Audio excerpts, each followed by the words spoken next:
마가복음 8장 1절부터 26절까지 함께 보겠습니다.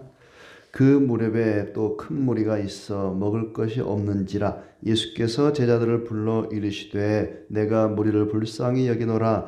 그들이 나와 함께 있은지 이미 사흘이 지났으나 먹을 것이 없도다. 만일 내가 그들을 굶겨 집으로 보내면 길에서 기진하리라. 그 중에는 멀리서 온 사람들도 있느니라. 제자들이 대답하되 이 광야 어디서 떡을 얻어 이 사람들로 배부르게 할 수 있으리까?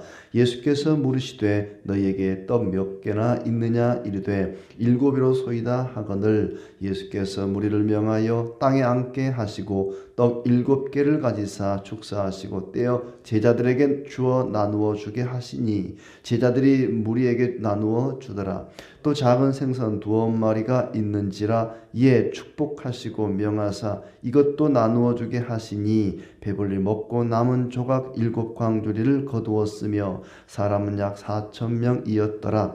예수께서 그들을 흩어 보내시고 곧 제자들과 함께 배에 오르사 달마누다 지방으로 가시니라. 바리새인들이 나와서 예수를 힐난하며 그를 시험하여 하늘로부터 오는 표적을 구하거늘. 예수께서 마음속으로 깊이 탄식하시며 이르시되 어찌하여 이 세대가 표적을 구하느냐? 내가 진실로 너희에게 이르노니 이 세대에 표적을 주지 아니하리라 하시고 그들을 떠나 다시 배에 올라 건너편으로 가시니라. 제자들이 떡 가져오기를 잊었음에 배에 떡 1개밖에 그들에게 없더라. 예수께서 경고하여 이르시되 삼가 바리새인들의 누룩과 헤롯의 누룩을 주의하라 하시니 제자들이 서로 수군거리기를 이는 우리에게 떡이 없음이로다 하거늘. 예수께서 아시고 이르시되 너희가 어찌 떡이 없음으로 수군거리느냐? 아직도 알지 못하며 깨닫지 못하느냐? 너희 마음이 둔하냐?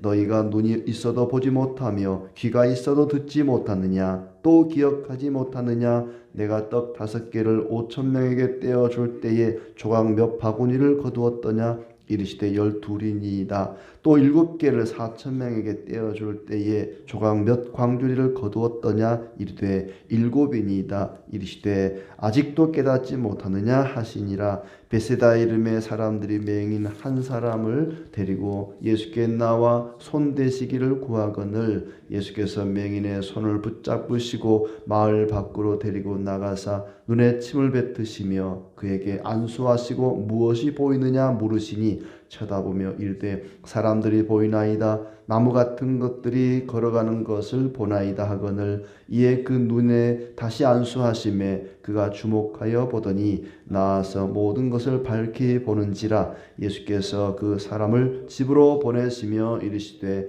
마을에는 들어가지 말라 하시니라. 아멘. 반갑습니다. 주님의 은혜 가운데 모두 평안하고 즐겁고 복된 날 되시기를 축복합니다. 계속해서 나가는 예수께서 누구신가? 하나님의 아들이시다. 예수께서는 존귀한 하나님의 아들이지만은 가장 낮은 자리에서 사람들을 섬기고 고난받고 죽음을 당했다. 그러니 우리가 존귀한 하나님의 자녀라 할지라도 고난과 핍박과 환난을 당할 수 있다. 끝까지 주님을 믿음으로 따르고 가장 낮은 자리에서 자기 십자가를 지고 주님을 따르자. 마가복음을 기록하게 된 이유입니다. 오늘도 역시 같은 이야기를 반복하고 있습니다. 많은 사람을 먹이고 고치고 치료하는 그런 내용들이 소개되고 있습니다. 먼저 1절부터 10절까지는 오병이어에 견줄 만한 칠병이어 사건이 나옵니다. 많은 무리가, 큰 무리가 예수님을 따르는데 그들을 불쌍히 여긴다 그랬습니다. 왜냐하면 사흘 동안이나 예수님과 함께 있었지만은 먹을 것이 없는 겁니다. 예수님이 볼 때에 이 사람들이 사흘이나 나와 함께 있었지만은 먹지를 못해서 기진해 있구나. 그래서 그들을 보시고 불쌍히 여기셨다. 그냥 보내면 돌아가는 길에 기진하리라. 왜냐하면 이들 가운데에서는 아주 멀리서 온 사람들도 있었기 때문입니다. 그래서 제자들이 어디서 떡을 얻어 이 사람들로 배부르게 할 수 있으리까 묻습니다. 떡이 7개밖에 없다고 말씀하셨죠. 그러자 예수님께서 축사하시고 제자들에게 이 떡을 나눠주셨습니다. 7 이로소이다 하거늘 예수께서 무리를 명하여 땅에 앉게 하시고 떡 7개를 가지사 축사하시고 떼어 제자들에게 주어 나누어 주게 하시니 무리에게 나누어 주었다. 생선 2마리도 그렇게 했다. 떡 7개와 생선 2마리. 그래서 7병2어입니다. 생선도 마찬가지로 축복하시고 나눠주게 했는데 배불리 먹고 남은 조각이 7광줄이었다. 사람들은 약 4,000명, 남자만 해서 한 4,000명이 거기에 모였던 것으로 보여집니다. 그 다음 이야기는 1절부터 13절까지 바리새인들이 예수님을 힐난하면서 시험하는 이야기입니다. 예수님께 하늘로부터 오는 표적을 구했습니다. 그것이 어떤 표적인지는 잘 모르겠어요.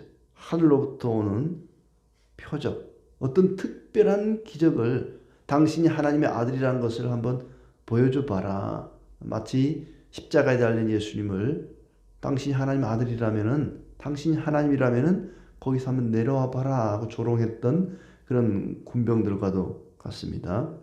하늘로부터 오는 표적, 기적을 구합니다. 그러나 예수님께서는 마음속으로 탄식을 하셨죠.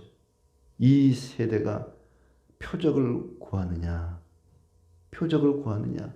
나는 이들이 원하는 표적을 주지 않겠다. 왜냐하면 그동안 우리가 읽어서 알지만은 예수님께서 얼마나 많은 표적을 보여주셨습니까?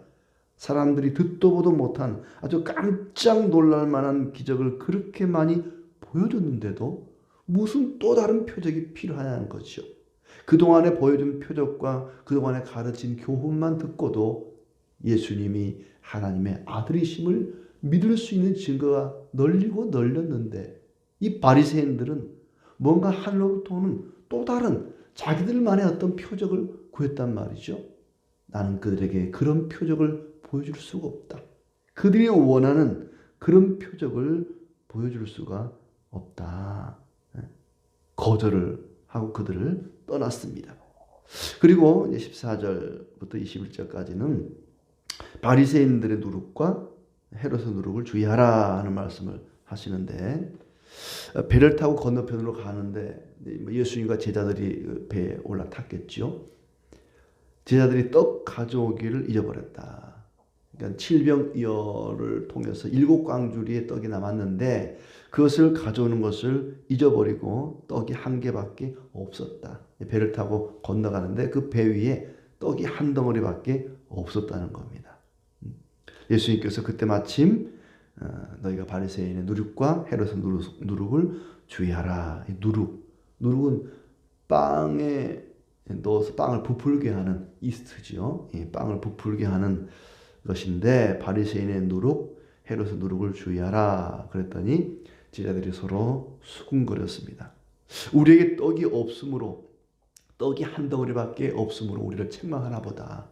너희가 왜 떡을 다 버리고 하나밖에 안 갖고 왔느냐, 이렇게 책망하는 줄로 오해를 했습니다. 떡이 없으므로 수군거렸다. 그러자 예수님이 바리새인의 누룩과 헤롯의 누룩을 주의하라 말씀하십니다. 이 누룩이라고 하는 것은 그들의 가르침이죠. 바리새인들의 가르침, 헤롯의 가르침을 주의하라. 왜냐하면 그들의 가르침대로 따라가다 보면 예수님이 누구인지 오해하고 예수님을 멀리하게 될 것이다. 이 바리새인들의 가르침대로 하다 보면은 예수님을 제대로 알 수가 없습니다. 그러니까 너희들이 바리새인들의 누룩을 주의하라. 바리새인들의 가르침을 주의하라. 많은 기적을 보면서도, 수많은 가르침과 교훈과 기적을 체험했음에도 예수님이 누구인지 알아보지 못한 그 바리새인들의 전통이나 바리새인들의 가르침이나 그걸 따라가다 보면 예수님을 눈앞에 놓고도 몰라봅니다. 예수님의 기적과 가르침을 듣고 보고도 예수님을 알아보지 못한다는 겁니다. 그러니 너희는 바리새인들의 누룩을 따르지 마라. 자신들의 전통에 매몰되어서 예수님을 제대로 알아보지 못하는 그 바리새인 헤롯의 누룩을 주의하라.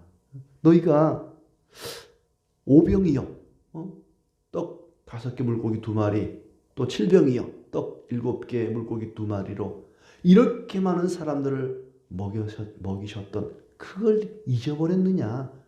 떡 한 덩어리만 있다고 내가 책망하는 거 아니다.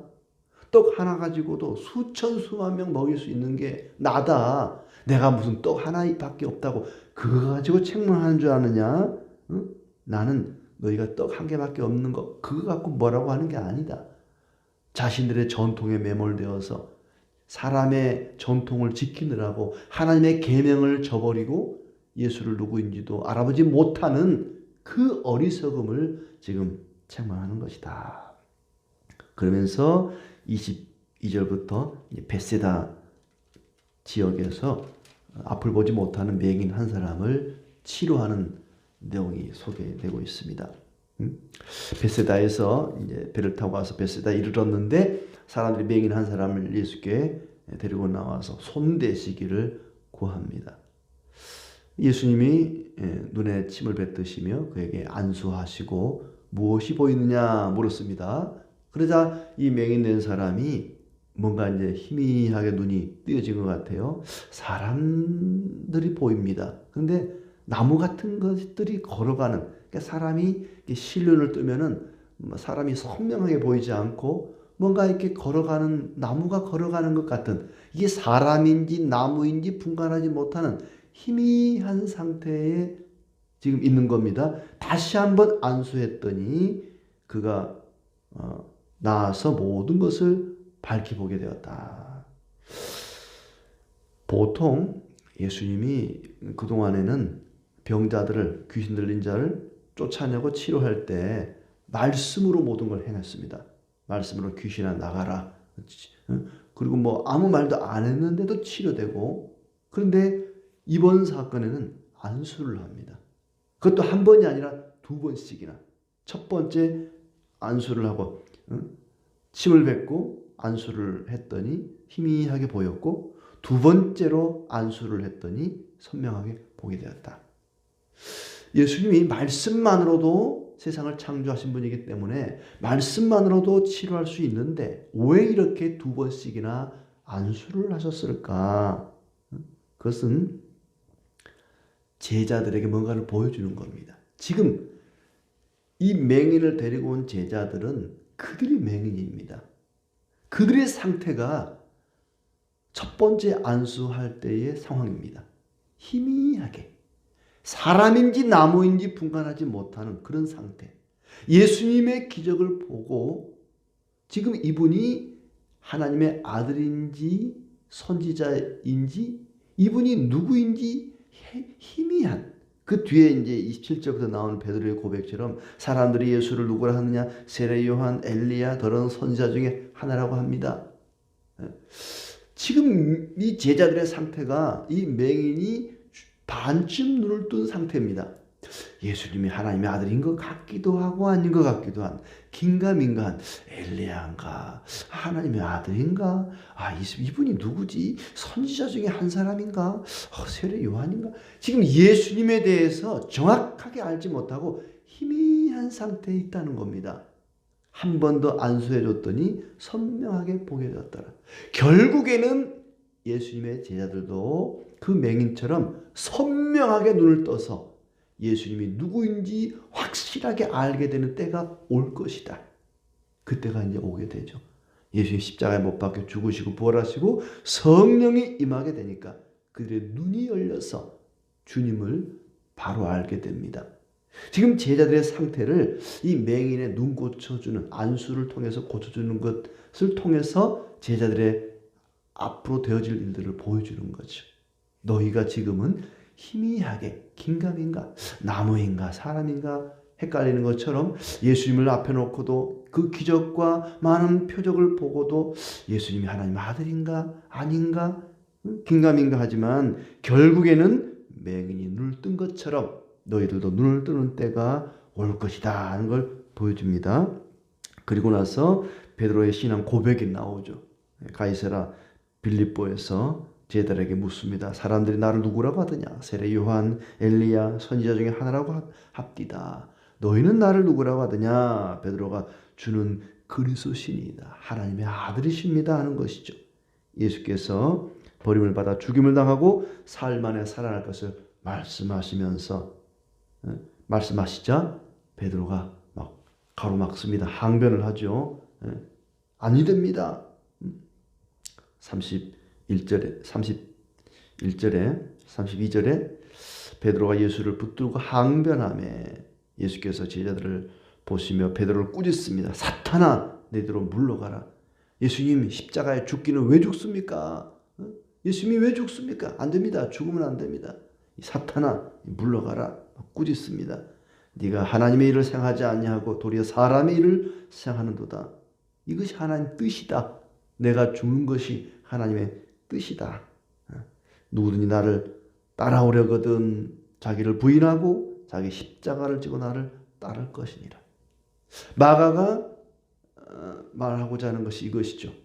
너희는 자기의 십자가를 지고 주님을 따라야 된다. 주님을 따르는 자에게는 십자가가 있다. 많은 그리스도인들이 왜 예수 믿으면 복받고 잘되고 승리하고 성공해야지 이렇게 고난받고 순교당하고 괴롭힘을 당해야 합니까? 라고 질문할 때 누구든지 예수님을 따라오려거든 예수님이 십자가를 지고 고난당하고 죽으심을 당한 것처럼 자기 십자가를 지고 나를 따를 것이다.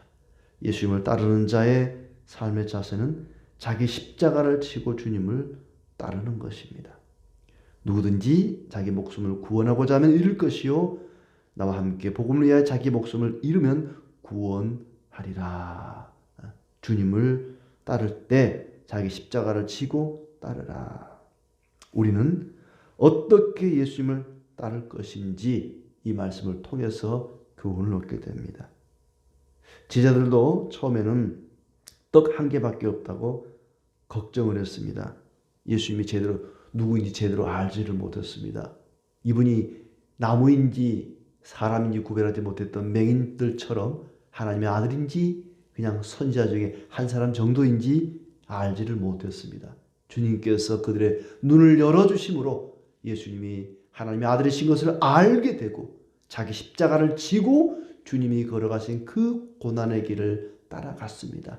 오늘도 우리의 눈을 열어주시기를 간구하고 주님을 향한 영적인 눈이 열려서 예수 그리스도가 하나님의 아들이신 것을 알고 믿고 자기 십자가를 지고 주님을 따르는 신실한 종들이 다 되기를 진심으로 축복합니다.